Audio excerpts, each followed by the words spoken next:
Welcome to the deep dive. Today, we're getting into something that feels pretty opaque to most people, the world of grants and government contracts. Huge opportunities there. Exactly. Our source material points to some, frankly, staggering numbers.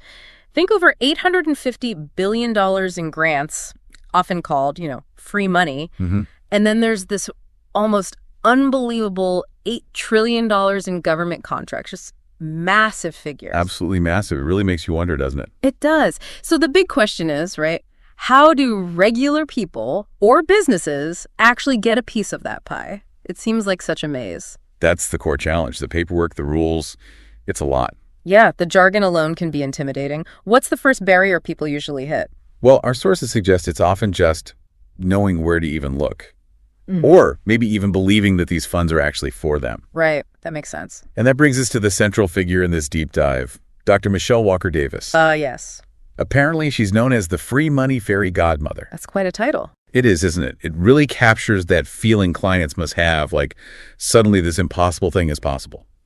Our source materials is mainly drawn from excerpts called Michelle Walker Davis, Grants, Contracts, and Empowerment. Okay, good. So our goal here for this deep dive is to unpack how Dr. Walker Davis, through her companies, helps people navigate all this. Right. It's about empowerment, not just guidance. Helping them use these grants and contracts for, well, real growth and transformation. She's based in Cologne, New Jersey, but the impact seems much wider. Nationwide, yeah. Let's start with her background. The material mentions some impressive achievements. Global speaker, two-time best-selling author. And this really stands out. She's personally secured over $30 million in grant awards for her clients. 30 million. Wow. Okay. So what is it about her journey, according to the sources, that really prepared her for this kind of work? Well, it clearly feeds directly into her main company, Imperial Management Group, IMG. It's a firm specializing in grants and government contracts development. And importantly, they have a strong focus on helping women and BIPOC entrepreneurs. BIPOC meaning Black, Indigenous, and people of color. Correct.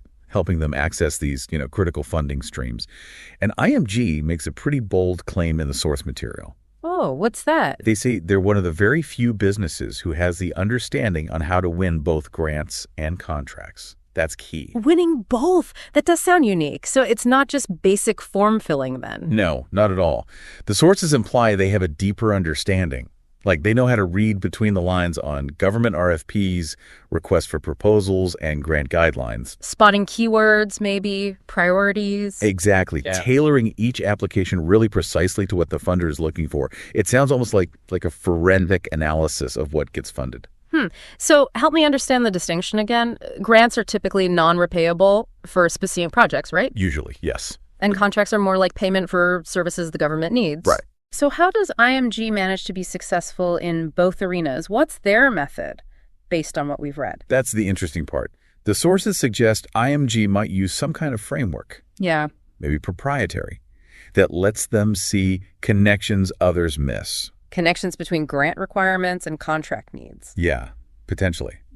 They might identify ways a client's capabilities fit both types of opportunities.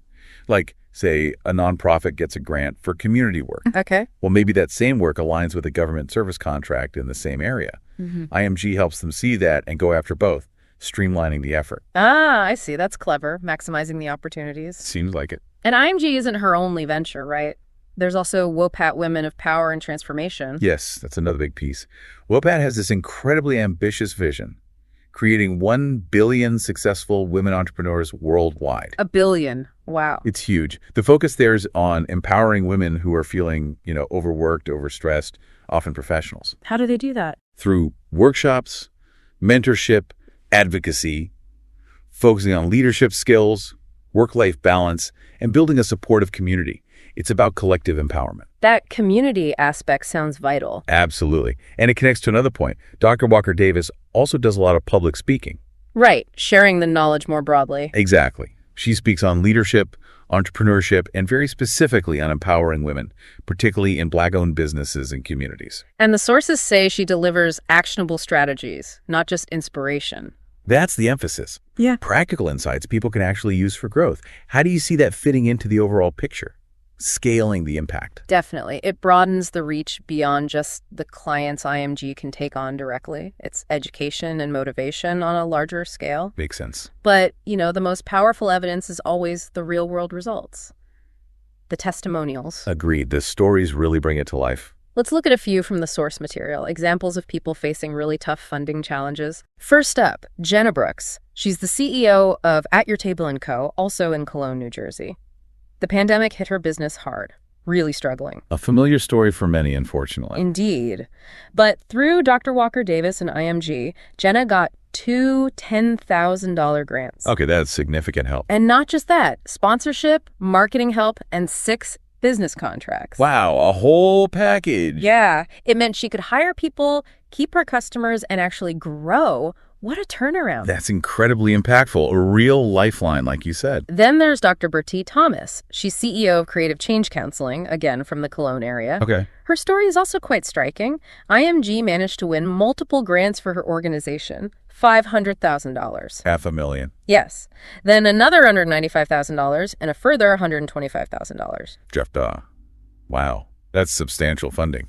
It allowed Creative Change Counseling to expand their services into New Jersey, North Carolina, and Delaware. Amazing growth. And here's a key detail. The source says this happened even when the organization initially couldn't afford to pay IMG.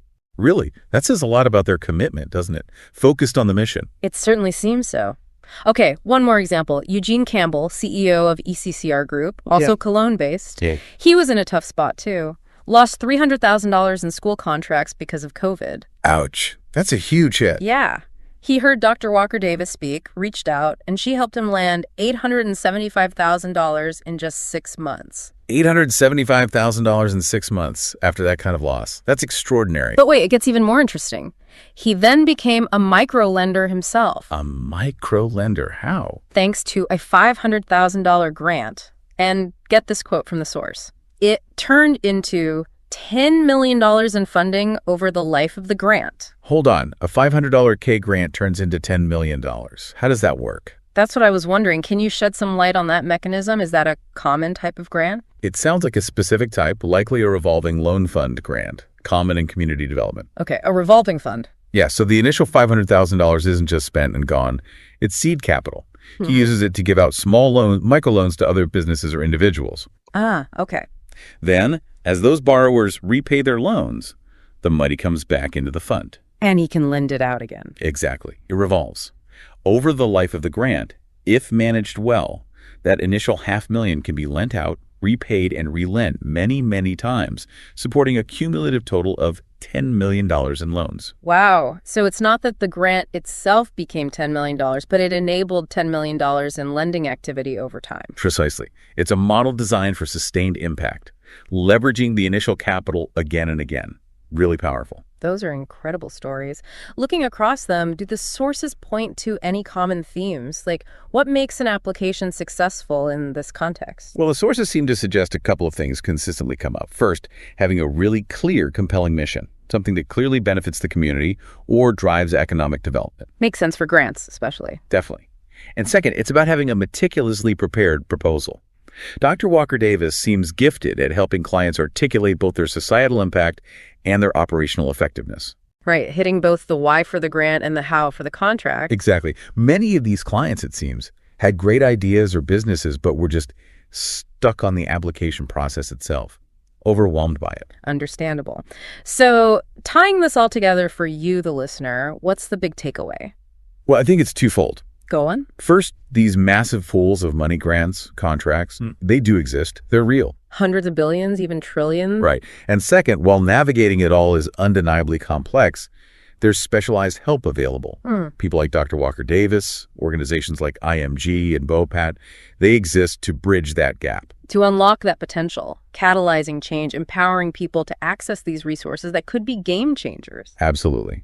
Which leads to perhaps a final thought for you to chew on. Okay, let's hear it. Given these numbers, over $850 billion in grants, $8 trillion in contracts, this, vast sea of often untapped funding, what does that really mean? What does it signify? Yeah. What could it signify for you or for businesses or communities if more people knew how to tap into it effectively? What kind of growth could be sparked? What community changes could happen? That's a powerful question. Thinking about the stories we heard overcoming huge setbacks, achieving massive expansion. Exactly. It makes you wonder, doesn't it, how understanding these systems, maybe with the right support, could fundamentally change what seems possible for your own goals or ventures. And for anyone listening who is interested and wants to explore this further, the source material does give contact details for Dr. Michelle Walker-Davis and IMG. Good to know. Yeah, you can email admin@mgconsulting.info. That's admin@mgconsulting.info or contact@mgconsulting.info. The phone number listed is 609-212-1981. Okay. And their physical address is 807 WE Whitehorse Pike, Suite 303, Cologne, NJ08215. They also list various payment options like Visa, MasterCard, Amex, Discover, PayPal, Venmo, and Cash App. So lots of ways to connect if you're inspired by these possibilities.